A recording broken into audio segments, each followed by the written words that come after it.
ஆளுநர் கடந்த 3 ஆண்டுகளாக தமிழக அரசு தயாரித்து கொடுக்கக்கூடிய உரையை வாசிக்காமல் புறக்கணித்த நிலையில் இந்த ஆண்டும் அவர் உரையை புறக்கணித்திருக்கிறார். எதுக்கு டென்ஷன் ஆவறீங்க? எதா இருந்தாலும் வாங்க, அந்த ஆபீஸ் ரூம்ல வச்சு பேசிக்கலாம். அப்படி வா வழிக்கு வாங்கோ, வாங்குறதுக்கு வாங்கோ. இல்ல டீ காபில உண்டுல, போங்கோ போங்கோ, ஃபுல் மீல்ஸே கொடுக்குறாங்க. மற்றும் மாண்புமிகு பேரவைத் தலைவர்களால் படிக்கப்பட்ட தமிழ் முறை ஆகியன மட்டும் அவை குறிப்பில் ஏற வேண்டும் எனும் தீர்மானத்தையும்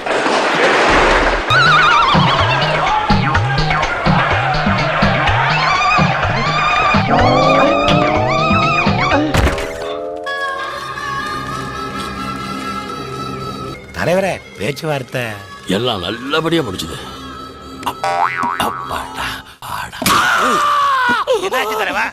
வச்சானுங்க, எடுக்க மறந்துட்டானுங்கடா. இந்த வழக்கின் தீர்ப்பை வரும் 23ஆம் தேதி அன்றைக்கு ஒத்துவைக்கலாம் என்று இருந்தேன். ஆனா அன்னைய தேதியில என் அக்கா வீட்டுல ஒரு ஃபங்க்ஷன் இருக்கிறதுனால தீர்ப்பை இப்பவே சொல்லிடுறேன்.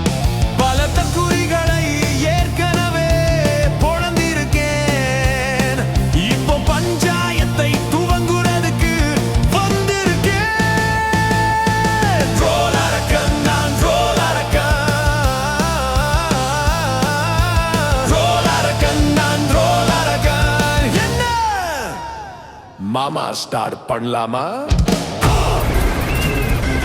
வின்னர் படம் பாத்திருக்கீங்களா? வின்னர் படத்துல ஒரு கேரக்டர் வரும், அதே கேரக்டர் தான் இவரு. தைரியமா வர்ற மாதிரி வருவாரு, பயந்து ஓடி போய்வாரு. எடுத்தேம்பார் ஓட்டம்.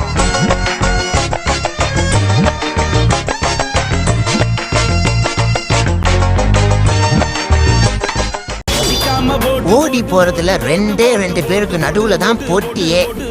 ஒண்ணு விஜய், இன்னொன்னு ஆளுநர் RN ரவி. மரியாதைக்குரிய ஆளுநர் திரு RN ரவி அவர்களுக்கு எதிராக இது இவ்வளவு தூரம் கீழிறங்கி ஒரு மாநில அரசாங்கம் இப்படி நடந்து கொள்வது தமிழகத்திற்கு அவமானகரமானது. உங்களை அடிச்சுக்க முடியாது. என்ன அடி சிங்கிறீங்களே. ஆளுநர் அவங்ககிட்ட இருந்து 1 லட்சம் ரூபாய் கடன் வாங்கி கொடுக்கட்டும். 1 லட்சம் கோடி தமிழகத்தினுடைய 8 லட்சம் கோடி ரூபாய் நம்ம சரி பண்ணுவோம். அதே வார்த்தையை ஆளுநர் திருப்பி கேட்கறதுக்கு எவ்வளவு நேரம் ஆகும்? முதல் குடும்பத்திலிருந்து பணம் வாங்கி கொடுக்கணும். ஆளுநர் அவர்கள் முறை தவறி நடந்து கொண்டதன் காரணமாக ஆளுநர் அவர்கள் அவையிலிருந்து வெளிநடப்பு செய்திருப்பதாகத்தான் நான் பார்க்கிறேன்.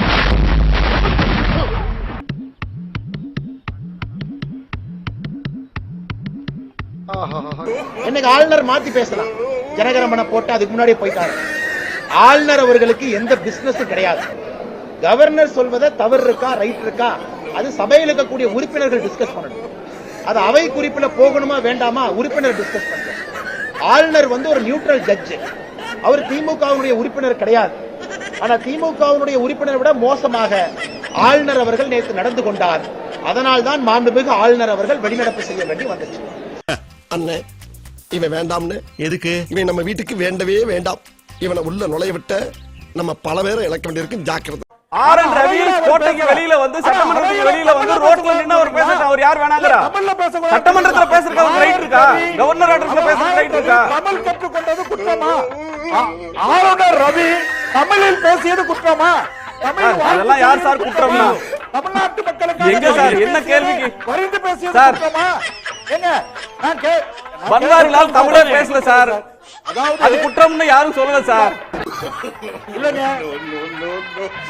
உனக்கு என்னப்பா, நீ பைத்தியம், நீ என்ன வேணாலும் பேசலாம். ஆளுநர் சொல்கின்ற குற்றச்சாட்டு உண்மையாக இருக்கும் என்றால் ஏறக்குறைய அப்படித்தான். நான் யாத்தையும் வெளியே சொல்லிக்கிறது இல்ல. இதுக்கு பிச்சை எடுக்கலாம். போய் எடு, நானா வேண்டாங்கிறேன். நாராயணா, இந்த கொசு தொல்லை தாங்க முடியலடா. எங்க போனாலும் பின்தொடர்ந்தே வருது. அநியாயத்தின் உச்சக்கட்டம் இதெல்லாம். உங்களுக்கு பாவமா இருக்கா? இல்ல, எனக்குல ஜாலியா தான் இருக்கு.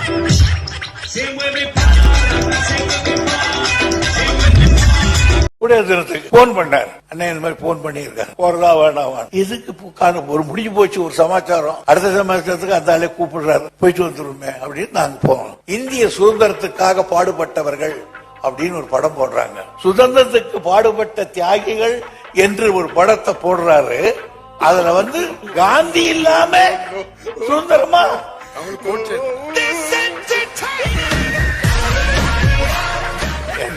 என்ன பண்ற தலைவரே, இதை நீங்க சொல்லிட்டீங்க பரவாயில்ல.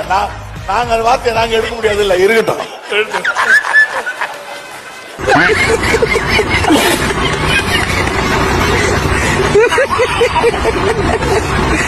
தேசிய கீதத்தை அவமதிக்கிறாங்க. முதல்லயே தமிழ் தாய் வாழ்க்கை தேசிய கீதத்தை இந்த கிறுக்கனாவது பாடுவானா? இந்த மரபை ஆளுநர் RN ரவிக்காக மாற்றிக்கொள்ள முடியாது. ஆண் பிள்ளை ஸ்டாலின் இதை அங்கீகரிக்க மாட்டார்.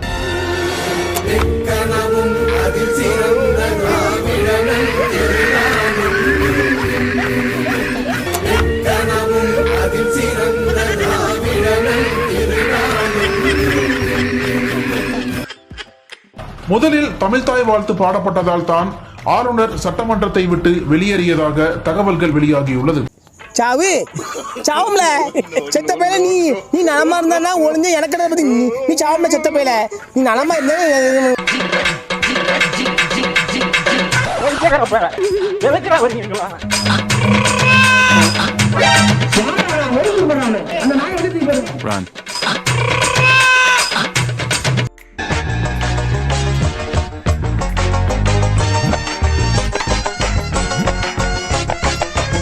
அங்க இருக்கிறது யாரு?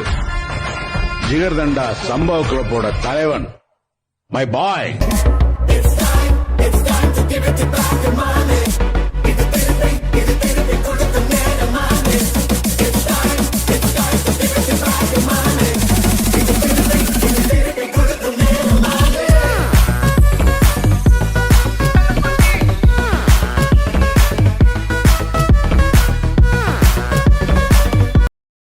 சிகப்பு காய் போது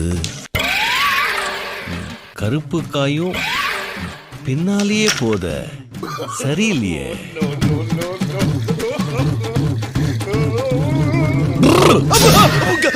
ஐயா, சட்டமன்றத்திலே இருந்து ஆளுநர் வெளிநடப்பு செய்கிறார். நீங்கள் நினைப்பது போல அது சாதாரணமான விஷயம் அல்ல. மக்களால் தேர்ந்தெடுக்கப்பட்ட உறுப்பினர் இருக்கிற சபையில் இருந்து அவர் தானாக தன்னிச்சையாக வெளியே போகிறார் என்று சொன்னால் தமிழ்நாட்டு மக்கள் முழுவதையும் அவர் இடது காலால் எட்டி உதைத்திருக்கிறார் என்று பொருள். எல்லோரும் ஏற்றுக்கொள்ளுகிற வகையில் தமிழ் தாய் வாழ்த்து இல்லைன்னு ஆளுநர் நினைக்கிறாரா? அவர் நினைக்கிறதுக்கு அவர் யாருங்க? நீ யாரா? நீ யார்? நீ யார்? Who are you? நீ நினைச்சா என்ன நினைச்சிட்டு போ, உன் பொண்டாட்டிட்ட போய் பேசு. கிளம்பு கிளம்பு அந்த போச்சு, கிளம்பு கிளம்பு கிளம்பு கிளம்பு விடிஞ்சிருச்சு, கிளம்பு கிளம்பு. மக்களாட்சி தத்துவத்தை கேலிக்குரியதாக ஆக்கி இருக்கிறார் என்று பொருள். சட்டமன்றத்தில் இருந்து அவர் இஷ்டத்துக்கு எழுந்து போவார் என்று சொன்னால் அந்த சட்டமன்றத்தை அவர் அவமானப்படுத்துகிறார் என்று பொருள். இவற்றையெல்லாம் இன்னும் நம்முடைய மக்கள் சரியாக புரிந்து கொள்ளவில்லை. வெறும் கட்சி தகராறாக நான் இதை நினைக்கவில்லை. தேசத்தின் கௌரவம் பாழ்படுகிறது என்பதை பற்றிய கவலையினால் நான் சொல்ல வந்திருக்கிறேன். உங்களுக்கு அவ்வளவு தூரம் வந்து இதுல வந்து ரோஷம் இருந்ததுன்னா நீங்க சபைக்கு வந்திருக்க கூடாது. தெளிவா சொல்லியாச்சு. தமிழ்நாட்டோட மரபு என்பது முதலில் தமிழ்தாய் வாழ்த்து, இறுதியில் தேசிய கீதம்.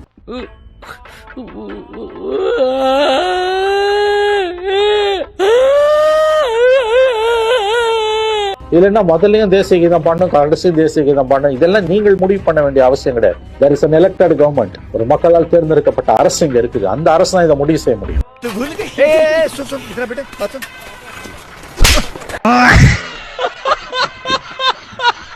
ஆவோ ஆவோ ஹரிதாதா, ரொம்ப சந்தோஷம் நீங்க இங்க வந்தது. அச்சா,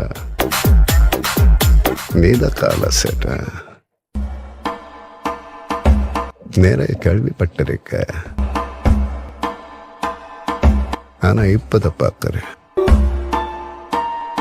बस धारावी को अपनी यादों में जिंदा रखो. என்ன இனிமேல தாராவி என்னோடது மட்டும். இது காலா கில்லா, என்னுடைய கோட்டை.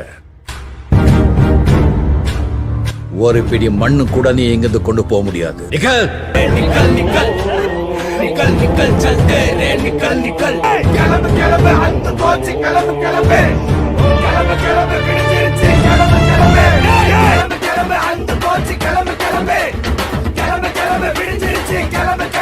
எல்லாரும் இருக்கல, நான் ஒன்னும் கேட்க நீங்க கேளுங்களா? பார்லிமெண்ட்ல பாராளுமன்றத்துல ஜனாதிபதி உரைய இப்படி பண்ணுவாங்களா? சொல்லுங்க, நீங்க தான் சொல்லணும். துணை ஜனாதிபதி தன்கர் ஐயாவுக்கு என்ன நிலை ஏற்பட்டு அவர் என்ன குற்றம் பண்ணாரு? ஒண்ணுமே பண்ணலையே. அப்ப உங்களுக்கு ஒரு நியாயம், எங்களுக்கு ஒரு நியாயமா அதை கேட்க முடியுமா? அதெல்லாம் உனக்கு வந்தா ரத்தம், எனக்கு வந்தா தக்காளி சட்னி. முட்டிக்கிட்டு மோதிக்கிட்டு ரத்த கை காணிக்கிறேன். உனக்கு தக்காளி சட்னி, இட்லி ஆக மாட்டேன். சபையில 234 சட்டமன்ற உறுப்பினர் மக்களால் தேர்ந்தெடுக்கப்பட்டவங்க மட்டும்தான் பேசுறதுக்கு அனுமதி. ஆளுநர் அவர்களுக்கு இந்திய அரசியலமைப்பு சட்டம் கொடுத்திருக்கின்ற அதிகாரமும் கடமையும் முதல் நாள் அழைத்தால் சட்டமன்றத்திற்கு வந்து நம்முடைய மாநில அரசு தயாரித்து கொடுத்த அந்த உரையை அவரிடம் ஏற்கனவே அனுப்பி ஒப்புதல் பெற்ற உரையை வாசிப்பது அவருடைய கடமை. அது நடந்தாண்டி நீங்க தான் சொல்லணும்.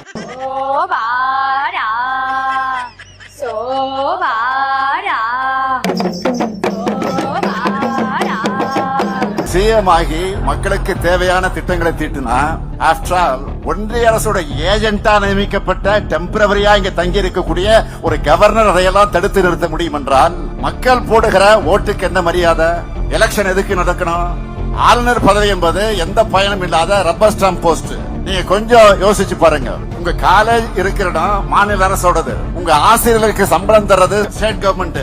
மாணவர்களுக்கான உங்களுக்கு எல்லா வசதிகளையும் செஞ்சு தர்றது ஸ்டேட் கவர்மெண்ட். ஆனா உங்க யூனிவர்சிட்டியோட நிர்வாகத்தை கவனிக்கிற விசிய ஆளுநர் நியமிக்க முடியுமா? எந்த வகையில நியாயம்? மரியாதை எப்பவுமே கொடுத்தாதான் திருப்பி கிடைக்க ரவி. இனி இந்த ஆபீஸ்க்குள்ள உன்னை விட முடியாது Ravi. Please get out. Hey, நான் ஹெட் ஆபீஸ்ல கம்ப்ளைண்ட் பண்ணுவேன். உங்க எல்லாத்தையும் டிஸ்மிஸ் பண்ணுவேன்டா. டிஸ்மிஸ். நீ ஒன்னும் கலட்ட முடியாது. தமிழ்நாடு தான் எங்க ஹெட் ஆபீஸ் நாங்க முடிவு பண்ணிட்டோம். இந்த ஆபீஸை நாங்களே நடத்திக்கிறோம். தமிழ்த்தாய் வாழ்த்து முதலில் இசைக்க வேண்டும். ஆளுநர் உரை முடிந்ததற்கு பிறகு தேசிய கீதம் இசைக்க வேண்டும். ஆனால் மரபை மீறுகிறார்.